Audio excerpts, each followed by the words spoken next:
Hello नमस्कार दोस्तों, मैं राम आप सभी का उत्कर्ष इंजीनियरिंग क्लासेस पर हार्दिक स्वागत करता हूं। कनिष्ठ अनुदेशक भर्ती को लेकर जिन विद्यार्थियों के इंतजार था वो इंतजार की घड़ियां हुई समाप्त और आपका नोटिफिकेशन हो चुका है आउट। देखिएगा नोटिफिकेशन मेरे सामने यहां पर दिखाई दे रहा है। राजस्थान कर्मचारी चयन बोर्ड से ये आपका नोटिफिकेशन आउट हुआ है। इस नोटिफिकेशन में देखिएगा ये नोटिफिकेशन आपका 11 मार्च 2024 मतलब आज ही के दिन ये आउट हुआ है। इस नोटिफिकेशन में देखिएगा वैकेंसी जो है कनिष्ठ अनुदेशक के भिन्न भिन्न व्यवसाय के पदों है, तो सीधी भर्ती आपकी जो होने वाली है उसका नोटिफिकेशन हो चुका है आउट। चलिएगा देखते हैं कितनी नंबर ऑफ वैकेंसी यहां पर रहने वाली है, कौन कौन सा बच्चा यहां पर फॉर्म को फिल कर सकता है, क्या एज का क्राइटेरिया रखा गया है। चलिएगा फुल डिटेल में डिस्कस करते हैं इस नोटिफिकेशन को लेकर। यहां पर थोड़ा आगे की ओर बढ़ते हैं तो देखिएगा यहां पर आपको जो वैकेंसी है वो वैकेंसी आपको यहां पर दिखाई दे रही है। यहां से देखिएगा जो वैकेंसी आपकी जो टोटल वैकेंसी है वो 1821 नंबर ऑफ वैकेंसी है, मतलब काफी अधिक संख्या में यहां पर वैकेंसी आ चुकी है। यह वैकेंसी आपके अलग अलग ट्रेड के लिए अलग अलग डिवाइडेशन आपका किया गया है। चलिएगा इनको डिवाइडेशन को भी देखते हैं, किस फील्ड के अंदर कितनी कितनी वैकेंसी आपकी रखी गई है, किस ट्रेड में कितनी कितनी रखी गई है, क्या इसके अंदर बीटेक अलाउ है, डिप्लोमा अलाउ है या फिर आईटीआई वाले ही अलाउ है। चलिएगा इसको डिटेल में डिस्कस करते हैं। पहले आपको ले चलते हैं कनिष्ठ अनुदेशक ड्राफ्ट मैन सिविल के अंदर जो वैकेंसी आई है, गैर अनुसूचित क्षेत्र के अंदर 34 वैकेंसी है और अनुसूचित क्षेत्र के अंदर ओनली 4 वैकेंसी और कुल पद आपके 48 यहां पर आपको देखने को मिल रहे हैं। दूसरा देखिएगा यहां पर अगर अपन बात करें कि दूसरा जो आपका आ रहा है कनिष्ठ अनुदेशक इलेक्ट्रीशियन की अगर आपको दिखाई दे तो देखिएगा यहां पर इलेक्ट्रीशियन में जो टोटल वैकेंसी रखी गई है गैर अनुसूचित क्षेत्र के अंदर 301 वैकेंसी है, अनुसूचित क्षेत्र के अंदर 47 वैकेंसी है और 348 आपकी टोटल वैकेंसी है। अगर बात करें इलेक्ट्रॉनिक्स और मैकेनिक की, इसमें आपके गैर अनुसूचित क्षेत्र में 62 वैकेंसीज है और अनुसूचित क्षेत्र के अंदर आपकी 14 वैकेंसी और टोटल वैकेंसी की बात करें तो 76 मतलब 76 वैकेंसी आपको देखने को मिल रही है। बात करते हैं जो बच्चे फीटर ब्रांच से, फीटर वालों सुन लीजिएगा, गैर अनुसूचित क्षेत्र के अंदर 204 वैकेंसी है यहां पर और अनुसूचित क्षेत्र के अंदर 39 वैकेंसी और टोटल वैकेंसी 243 वैकेंसी यहां पर आपको दिखने को मिल रही है। बात करते हैं information and communications technology system maintenance की, इसमें गैर अनुसूचित क्षेत्र में आपकी 41 वैकेंसी है और अनुसूचित क्षेत्र के अंदर आपकी 6 वैकेंसी और टोटल आपकी 47 वैकेंसी है। बात करते हैं मैकेनिकल डीजल वाले बच्चों की, जिन बच्चों ने मैकेनिकल डीजल के अंदर आईटीआई कर रखा है, पॉलिटेक कर रखा है, उन बच्चों की अगर अपन बात करें तो उनमें आपके देखिएगा गैर अनुसूचित क्षेत्र में आपकी 169 वैकेंसी है और आपके अनुसूचित क्षेत्र के अंदर 30 वैकेंसी और टोटल 199 पोस्टें यहां पर होने वाली है। जो बच्चे मैकेनिकल मोटर व्हीकल के हैं, जिन्होंने आईटीआई कर रखा, पॉलिटेक कर रखा है, बीटेक कर रखा है, तो उनके लिए गैर अनुसूचित क्षेत्र में जो वैकेंसी है वो है आपकी 61 वैकेंसी और अनुसूचित क्षेत्र के अंदर बात करें तो ये आपकी कुल 10 वैकेंसी और टोटल आपकी 71 जो वैकेंसी आपको 71 वैकेंसी देखने को मिल रही है। प्लम्बर की बात करते हैं, प्लम्बर में यहां पर देखिएगा गैर अनुसूचित क्षेत्र के अंदर 48 वैकेंसी है, अनुसूचित क्षेत्र के अंदर 10 वैकेंसी है और कुल पद जो है वो 58 पद आपके होने वाले हैं। Refrigeration and air conditioner technician की अगर बात करते हैं तो यहां पर देखिएगा 126 पोस्टें हैं जो गैर अनुसूचित क्षेत्र के अंदर है और अनुसूचित क्षेत्र के अंदर केवल 8 पद है, टोटल पद आपके हैं जो 134 पद आपको देखने को मिल रहे हैं।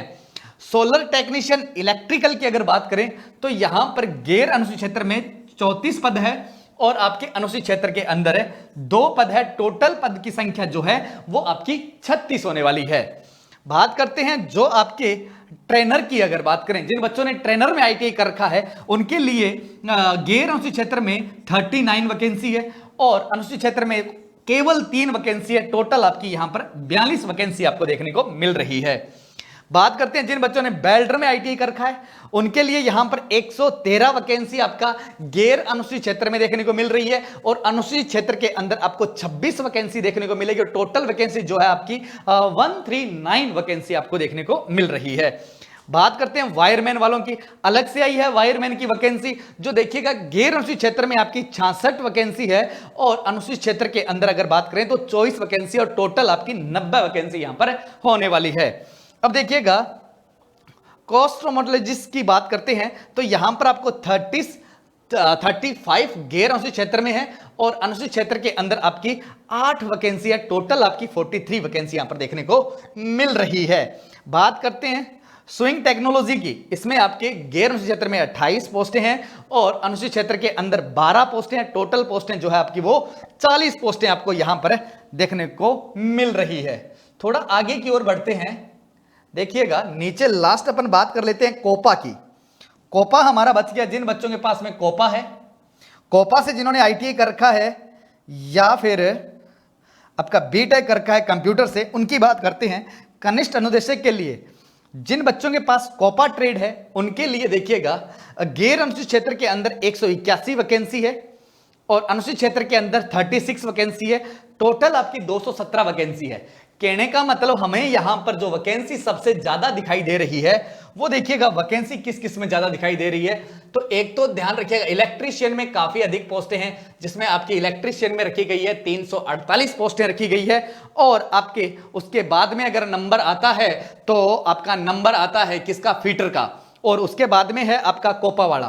कोपा में देखिएगा 217 काफी अधिक पोस्टें हैं, इलेक्ट्रीशियन में देखें तो 348 पोस्टें हैं। यहां पर आपको दिखा देते हैं, देखिएगा इलेक्ट्रीशियन में टोटल कितनी है, 243 पोस्टें हैं और आपकी बात करें 243 तो आपकी सॉरी फीटर की वैकेंसी है ना, 243 तो पोस्टें फीटर की है और अगर इलेक्ट्रीशियन की बात करें तो 348 पोस्टें हैं और बात करें बेटा यहां पर कंप्यूटर वालों की, कोपा वाले बच्चों की 217 वैकेंसी है। काफी अधिक वैकेंसी जो है आपको यहां पर 3 ब्रांच में देखने को मिल रही है। अब इन वैकेंसियों में कौन कौन सा बच्चा फॉर्म फिल कर सकता है, क्या क्या इसके अंदर मांगा गया है, चलिएगा उसको भी हम डिटेल में डिस्कस कर लेते हैं। इसी भी नोटिफिकेशन को अपन आगे की ओर बढ़ाते हैं तो देखिएगा नेक्स्ट चलते हैं कि किस प्रकार से इनका डिवाइडेशन किया गया है।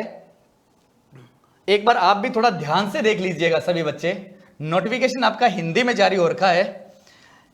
देखिएगा यहां पर साफ साफ लिखा गया है कनिष्ठ अनुदेशक, कनिष्ठ अनुदेशक के लिए उपयुक्त पदों के लिए विद्यार्थियों को अलग अलग आवेदन करने होंगे। मतलब आपको अलग अलग ब्रांच के लिए अलग अलग आवेदन करना होगा, जिसमें आपने आईटीआई या पॉलिटेक कर रखा है उनमें आप आवेदन कर सकते हैं। बात करते हैं नीचे सेकंड लाइन कह रहा है कनिष्ठ अनुदेशक उक्त पदों के लिए विभागीय नियमानुसार 50% पद एनटीसी और एनएसी धारकों के लिए और 50% जो पद है वो डिप्लोमा, डिग्री और एडवांस डिप्लोमा धारकों के लिए आरक्षित है। मतलब 50% तो बेटा अगर बात करें तो आईटीआई वालों के लिए रिजर्व पद है और 50% जो है वो आपके पॉलिटेक्निकल और बीटेक वालों के लिए एलिजिबल रहेंगे। 50% आपके पद जो है बांटे गए हैं। कहने का मतलब मैंने इससे पहले वाली वीडियो में बताया था कि 50% तो इसलिए रखा गया है कि 50% वाले बच्चे मतलब आईटीआई वाले बच्चे हैं वो तो क्या करेंगे, लेब में प्रैक्टिकल करवाने का कार्य करेंगे और जो आपके पॉलिटेक्निकल और बीटेक वाले बच्चे हैं वो आपके क्लास लेने का कार्य करेंगे। इस प्रकार से इसका डिवाइडेशन जो है वो किया गया है। थोड़ा सा आगे की ओर बढ़ते हैं, नेक्स्ट अपन बात कर लेते हैं, इसी नोटिफिकेशन को आगे की ओर ले चलते हैं। देखिएगा इसमें क्या क्या लिखा गया है, क्या आपकी फॉर्म डेट रहेगी, क्या लास्ट डेट है, कब से फॉर्म भरने इसके स्टार्ट हो जाएंगे, क्योंकि ये नोटिफिकेशन जो है अभी आपका आज ही आया हुआ है। चलिएगा इसको आगे की ओर बढ़ाते हैं, तो नेक्स्ट ले चलते हैं इसी को। तो यहां पर एक चीज देखिएगा, इसमें यह लिखा गया है पंजीकरण शुल्क, मतलब आप अगर फॉर्म फिल करते हो तो आपका शुल्क कितना लगने वाला है। चलिएगा उसी को डिटेल में और देख लेते हैं। यहां पर साफ साफ लिखा गया है, देखिएगा कार्मिक विभाग के परिपत्र दिनांक 19/4/2023 के द्वारा अभ्यर्थियों को अपनी एसएसओ आईडी द्वारा लॉगिन करके पंजीकरण प्रणाली वन टाइम रजिस्ट्रेशन करना पड़ेगा। ठीक है ना, चलो ठीक है, ये तो ठीक है, ये तो सभी चीजों में आपका आरएमएसएस भी रखती है। चलिएगा इसमें लिखिएगा, यहां पर लिखा गया है सामान्य वर्ग व क्रिमिनल श्रेणी के अन्य पिछड़ा वर्ग, अति पिछड़ा वर्ग आवेदन हेतु कितने रुपए का चार्ज लगने वाला है, फीस जो रहेगी वो 600 रुपीज रहेगी। राजस्थान के नॉन क्रिमिनल श्रेणी के अन्य पिछड़ा वर्ग, अति पिछड़ा वर्ग एवं आर्थिक रूप से कमजोर वर्ग, अनुसूचित जाति, अनुसूचित जनजाति के आवेदन हेतु कितनी फीस रहेगी, आपकी 400 रुपीज रहेगी। बात करते हैं समस्त दिव्यांग बच्चे जो आवेदन करेंगे उनके लिए भी आपका कितना फीस रहने वाली है, 400 आपकी यहां पर फीस जो है वो आपकी रहने वाली है। ले चलते हैं आपको आगे की ओर ले चलते हैं, देखते हैं आगे इस नोटिफिकेशन में और क्या क्या आया है। बढ़ते हैं 1 बाय 1 करके नोटिफिकेशन को पूरा सॉल्व करेंगे, देखिएगा। और उसके बाद में आपका यहां पर जो वैकेंसी आपकी उसको आपका कैटेगरी वाइज डिवाइड किया गया है कि विधवा महिला को कितना रखा गया है, सामान्य में कितना रखा गया है, पुरुष में आपकी कितनी वैकेंसी जो है वो वाई कैटेगरी वाइज यहां पर आपको डिवाइडेशन जो देखने को मिल रहा है। बिल्कुल नीचे ले चलते हैं आपको, यहां पर देखिएगा ये तो बिल्कुल वो सेम चीजें हैं जो आपको कैटेगरी वाइज है डिवाइड कर रखी है ना। अब हम ये देखते हैं कि यहां पर क्या क्वालिफिकेशंस है, इसमें क्या रखी गई है ना, क्या क्या चीजें आपके पास में होनी चाहिए। चलिएगा उसी पे हम डिस्कस करेंगे। क्या आपके पास में CITS होना जरूरी है या नहीं है, या फिर आपके जो कौन कौन सी ब्रांच वाला बीटेक वाला या कौन सी ब्रांच वाला डिप्लोमा वाला बच्चा जो फॉर्म फिल कर सकता है, उसको हम एक बार डिटेल में डिस्कस करेंगे, है ना। तो आपको नीचे ले चलते हैं थोड़ा और इसके, ये तो अभी तक आपका डिवाइडेशन ही चल रहा है कि किस किस में कितनी कितनी वैकेंसी जो है आपकी रखी गई है ना। चलते हैं नेक्स्ट अपन और नीचे ले चलते हैं इसको थोड़ा। तो देखिएगा यहां पर अगर अपन बात करें नोट ये अभियांत्रिक अलग अलग पद करने के लिए 50% ये तो हमने वहां पर भी डिस्कस किया था कि जो 50% होगा वो NTC के लिए धारकों के लिए होगा और 50% एडवांस डिप्लोमा और धारकों के डिग्री वालों के लिए होने वाला है ना। ये चीजें तो हमने डिस्कस कर ली थी। अब देखिएगा यहां पर अपन अगर नीचे चलते हैं तो आपको देखने को मिल जाएगा, इसमें तो वो चीजें सेम चीजें हैं। खिलाड़ी पदों के लिए वो आपका आवेदन दिया गया है कि भाई इतनी इतनी चीजें आपको छूट मिलेगी। इसके अलावा नीचे और ले चलते हैं आपको, देखिएगा अगर हम देखते हैं अनुसूचित क्षेत्र अभ्यर्थियों के विशेष निर्देशांक, ओके, वेतनमान की अगर बात करते हैं तो ये देखिएगा L10 की वैकेंसी है, थोड़ा सा ये याद रखिएगा, ये इंस्ट्रक्टर की वैकेंसी जो है ये L10 की वैकेंसी है। ओके, पात्र एवं शैक्षणिक योग्यता यहां पर ये आ चुका है।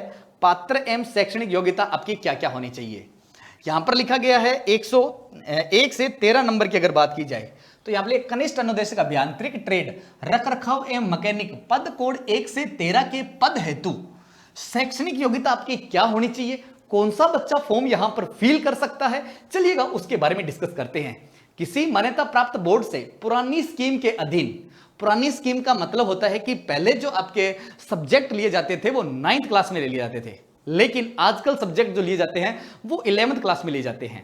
तो पहले जो 9th क्लास में सब्जेक्ट लिए जाते थे आज से 20-25 साल पहले, तो उसे बोला गया पुरानी स्कीम। हमने जो आपने और हमने जो 12th कर रखी है वो नई स्कीम के अंतर्गत कर रखी है, 10+2 के अधीन कर रखी है।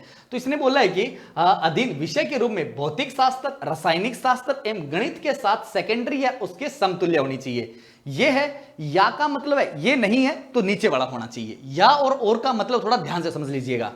किसी मान्यता प्राप्त बोर्ड से 10+2 स्कीम के अधीन सेकेंडरी या समतुल्य परीक्षा होनी चाहिए, मतलब कम से कम आपको 10th बेस होना जरूरी है। ओके, इसके बाद में कहा गया है कि तकनीकी आपकी क्या क्या चीजें होनी चाहिए। तो यहां पर लिखा गया भारत में विधि द्वारा स्थापित अखिल भारतीय तकनीकी परिषद विश्वविद्यालय अनुदान योग द्वारा मान्यता प्राप्त विश्वविद्यालय से व्याख्याता में स्नातक होना चाहिए, अभ्यांतरिक डिग्री होनी चाहिए, या प्रौद्योगिकी में सुनिश्चित शाखा में डिग्री या समतुल्य DGT के तहत किसी भी प्रकार का सुसंगत राष्ट्रीय शिल्प अनुदेशक प्रमाण पत्र NCIC, मतलब हम जिसे CITS के नाम से जानते हैं, वो आपका होना चाहिए उन ट्रेडों के लिए जहां पर CITS के अधीन पाठ्यक्रम उपलब्ध हो। ओके, या ये नहीं है तो इसके अलावा हमें यह होना चाहिए कि अखिल भारतीय तकनीकी प्रसिद्ध अनुसूचित द्वारा, वो चीजें सेम है लेकिन यहां पर लिखा गया प्रौद्योगिकी सुनिश्चित शाखा 3 वर्ष का डिप्लोमा DGT के अधीन किसी भी प्रकार के सुसंगत राष्ट्रीय शिल्प अनुदेशक प्रमाण पत्र NCIC उन ट्रेड के लिए जहां CITS के अधीन पाठ्यक्रम उपलब्ध है। मतलब इसमें आपको डिप्लोमा भी चाहिए लेकिन आपको CITS भी होना जरूरी है। है ना। या तो डिग्री हो तो सीटीएस होना जरूरी है, डिप्लोमा हो तो भी आपके सीटीएस होना जरूरी है। लेकिन थोड़ा नीचे और चलते हैं, या फिर आपके पास डिग्री भी नहीं है, डिप्लोमा भी नहीं है, तो आपके पास आईटीआई होना जरूरी है। अब देखिएगा, या फिर यहां पर लिखा गया है, या देखिएगा यहां पर लिखा गया है प्रौद्योगिकी सुनिश्चित शाखा में 3 वर्ष, सुनिश्चित शाखा में 3 वर्ष का डिप्लोमा डीजीटी के अधीन, डीजीटी के अधीन किसी भी प्रकार का समतुल्य राष्ट्रीय प्रमाण पत्र एनसीआई ट्रेड के लिए जहां पर सीटी अधीन पाठ्यक्रम उपलब्ध है, वो तो सेम चीजें यहां पर लिखी गई है। या फिर डीजीटी द्वारा सुसंगत एडवांस डिप्लोमा व्यवसायिक डीजीटी द्वारा अधीन किसी भी प्रकार का राष्ट्रीय शिल्प अनुदेशक प्रमाण पत्र एनसीआईसी उन ट्रेड के लिए जहां सीआईटीएस के अधीन पाठ्यक्रम उपलब्ध हो, वो बच्चा यहां पर फॉर्म को फिल कर सकता है। चलते हैं नेक्स्ट। या फिर आपका यहां पर लिखा गया है सुसंगत ट्रेड में राष्ट्रीय ट्रेड प्रमाण पत्र डीजीटी के द्वारा अधीन किसी भी प्रकार का सुसंगत राष्ट्रीय शिल्प अनुदेशक प्रमाण पत्र एनसीआईसी होना बहुत जरूरी है। या फिर बात कर रहा है कि सुसंगत ट्रेड में राष्ट्रीय शुष्कता प्रमाण पत्र डीजीटी के अधीन किसी भी प्रकार का सुसंगत राष्ट्रीय शिल्प अनुदेशक प्रमाण पत्र आपका होना चाहिए। कहने का मतलब आपके पास में या तो आईटीआई होना चाहिए, या आपके पास में पॉलिटेक होना चाहिए, या आपके पास में बीटेक होना चाहिए। लेकिन इन तीनों के साथ में एक जरूरी रखा गया है आपका एक एनसीआईसी सर्टिफिकेट। ये एनसीआईसी सर्टिफिकेट होगा तो ही हम क्या कर सकते हैं, फॉर्म को फिल कर सकते हैं। जहां पर देखिएगा अनुभव के बारे में बात की गई है। अनुभव के बारे में सुनिएगा, जिन बच्चों ने डिग्री प्लस सीआईटीएस कर रखा है उनके लिए बता दें, व्यवसायिक प्रौद्योगिकी अभियांत्रिक डिग्री जिन बच्चों ने कर रखी है उनको मिनिमम आपका 1 ईयर का एक्सपीरियंस होना बहुत जरूरी है। जिन बच्चों ने डिप्लोमा कर रखा है, एडवांस डिप्लोमा कर चुके हैं, उन बच्चों के लिए 2 ईयर का एक्सपीरियंस होना जरूरी है। और राष्ट्रीय ट्रेड प्रमाण पत्र, राष्ट्रीय शीर्षुकता प्रमाण पत्र अगर जिन बच्चों ने आईटीआई कर रखा है उनके लिए आपका 3 ईयर का डिप्लोमा होना बहुत जरूरी है। यह तो आपके पास में क्या है, अनुभव आपका होना बहुत जरूरी है ना। अब बात कर लेते हैं थोड़ा सा कि हमें किन किन वैकेंसी आ चुकी है, कौन कौन सा बच्चा फॉर्म फिल कर सकता है। मतलब इसमें हमें यह पता चला कि बीटेक, पॉलिटेक, आईटी, लेकिन हमारा ये एक एनसीआईसी प्रमाण पत्र जो होना बहुत जरूरी है। आगे ले चलते हैं आपको, इसी में देखिएगा ये चीजें आपको इंग्लिश में मेंशन की गई है, सेम चीजें हैं। इसके अलावा अगर अपन और आगे ले चलते हैं आपको, तो यहां पर देखिएगा 14 से 15 पद के लिए, 14 से 15 पद के लिए अगर अपन बात करते हैं तो देखिएगा वही चीजें यहां पर रखी गई है। 14 से 15 पद के लिए हेतु वही पुरानी स्कीम के अधीन आपका सेकेंडरी या उसके समतुल्य आपका होना चाहिए, या 10+2 के अधीन आपके समतुल्य होनी चाहिए, मतलब आपके 10th पास होना जरूरी है। तकनीकी के अंदर बात करें तो यहां पर लिखा है विश्वविद्यालय अनुसंधान द्वारा मान्यता प्राप्त किसी भी स्नातक सुसंगत क्षेत्र में डिग्री या समतुल्य डीजीटी के अधीन किसी भी प्रकार का राष्ट्रीय अनुदेशक प्रमाण पत्र एवं ट्रेड के लिए जहां सीआईटीएस के अधीन पाठ्यक्रम उपलब्ध हो, या फिर आपके पास में क्या होना चाहिए, 3 या 2 वर्ष का डिप्लोमा आपका होना चाहिए। जिन बच्चों ने 2 ईयर और 3 ईयर के डिप्लोमा में, थोड़ा सा आपको बता दें, कोई बच्चा पीसीएम से है, फिजिक्स केमिस्ट्री मैथ से है, तो उसका पॉलिटेक्निकल में डायरेक्ट सेकंड ईयर में एडमिशन होता है, तो उसके लिए पॉलिटेक्निकल 2 ईयर की हो जाती है। हर जो 10th के पास में अगर पॉलिटेक करता है तो उसके लिए पॉलिटेक्निकल आपकी 2 ईयर की हो जाती है। तो यहां पर लिखा है 2 ईयर या 3 ईयर। 2 ईयर तो वो काउंट होगा जिसने पीसीएम ले रखा था, है ना, पाठ्यक्रम में उपलब्ध होना चाहिए। या ये कह रहा है भारत के अधिनियम के सुसंगत क्षेत्र में 2 या 3 वर्ष, ये तो चीजें सेम है आपकी। इसके नीचे चलते हैं, यहां पर लिखा गया है आपका डीजीटी एडवांस डिप्लोमा, डीजीटी के अधीन किसी भी प्रकार का राष्ट्रीय शिल्प अनुदेशक प्रमाण पत्र उन ट्रेड के लिए जहां सीटीआईएस के लिए अधीन पाठ्यक्रम आपका उपलब्ध हो, वहां पर अपन ये फॉर्म फिल कर सकते हैं। नेक्स्ट ले चलते हैं आपको, अनुभव बेटा वही रखा गया है। जिनके पास में स्नातक सुसंगत क्षेत्र डिग्री अगर आपके पास में है तो आपको क्या करना है, 1 ईयर का एक्सपीरियंस चाहिए, डिप्लोमा है तो 2 ईयर का, और आपके पास में डिग्री है तो आपके पास में 3 ईयर का एक्सपीरियंस होना बहुत जरूरी है, तभी जाके ये फॉर्म को आप फिल कर सकते हैं, ध्यान रखना, ठीक है ना। अब बढ़ते हैं आगे की ओर, नेक्स्ट अपन बात करते हैं, ये सारी चीजें वो इंग्लिश में मेंशन है, थोड़ा आगे ले चलते हैं। यहां पर कनिष्ठ अनुदेशक ऑपरेटर प्रोग्रामिंग कोपा के लिए दिखाया गया, वो तो चीजें हमने अभी डिस्कस कर ली है कि ये बस यहां पर कोपा के लिए डिग्री आपकी किस में होनी चाहिए, कोपा में या डिप्लोमा, कोपा के अंदर किसी कंप्यूटर के अंतर्गत होना चाहिए ना, सेम चीजें रहने वाली है। वही आपका एक्सपीरियंस है 1 ईयर 2 ईयर और आपका 3 ईयर का एक्सपीरियंस रहना जरूरी है। आगे चलते हैं, यहां पर देखिएगा आयु की अगर बात करते हैं तो कौन सा बच्चा फॉर्म फिल कर सकता है, आयु के बारे में देख लीजिएगा कितनी आयु इसमें रखी गई है। तो यहां पर देखिएगा साफ साफ अक्षरों में लिखा गया है कि विभाग नियमों के उल्लंघनीय आवेदन की अंतिम तिथि के पश्चात होने वाले आगामी जनवरी के प्रथम दिनांक से आयु की सीमा की गणना प्रावधान के अनुसार दिनांक 1/1/2025 से स्टार्ट होगी। 21 वर्ष की आयु प्राप्त कर चुका हो, मतलब 21 वर्ष की आयु प्राप्त कर चुका हो और 40 वर्ष का नहीं हुआ हो, वो बच्चा आपका यहां पर फॉर्म को फिल कर सकता है। 40 वर्ष से ज्यादा का अगर बच्चा है तो वो फॉर्म को फिल नहीं कर सकता, 21 वर्ष से छोटा है तो वो भी फॉर्म को फिल यहां पर नहीं कर सकता है। तो यहां पर एज क्राइटेरिया अगर देखा जाए तो काफी अधिक रखा गया है, 21 से 40। चलते हैं नेक्स्ट, अपन बात करते हैं आगे, देखिएगा आगे बढ़ते हैं नेक्स्ट, इसमें देखिएगा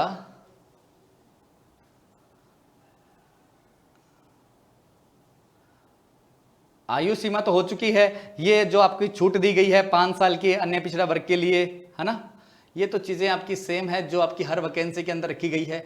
आयु सीमा हो चुकी है आपकी 40 वर्ष तक होती है, ठीक है, ओके। राष्ट्रीयता भारत का होना चाहिए, वो भूटान का या नेपाल का कोई व्यक्ति होना चाहिए, इसके अलावा नहीं होना चाहिए ना, वही फॉर्म यहां पर फिल कर सकता है। चलिएगा, ये तो था हमारा ये नोटिफिकेशन जो यहाँ पर मोटा मोटा कवर हो जाता है एक बार के लिए, लेकिन इसमें क्या पैटर्न रहेगा, क्या एग्जाम का पैटर्न रहने वाला है, उसके लिए एक मैं सेपरेट वीडियो आपके लिए लेके आऊंगा जिसमें आपको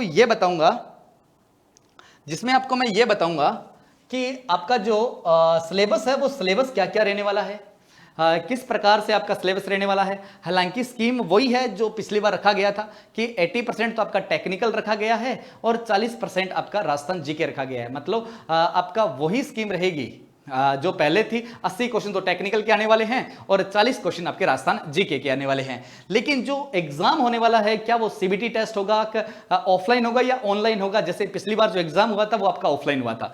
तो यहां पर देखिएगा परीक्षा आयोजन बोला गया है कि जो बोर्ड के द्वारा कनिष्ठ अनुदेशक उद्गत व्यवसाय के पदों की भर्ती कंप्यूटर आधारित सीबीटी, मतलब आपकी सीबीटी टेस्ट होगा, ऑब्लिक टेबलेट आधारित परीक्षा हो सकती है या ऑफलाइन आधारित परीक्षा आयोजित करवाई जाने की प्रस्तावित है। मतलब आपका इन तीनों में से किसी भी प्रकार का एग्जाम हो सकता है, अभी कोई ऐसा सुनिश्चित नहीं है।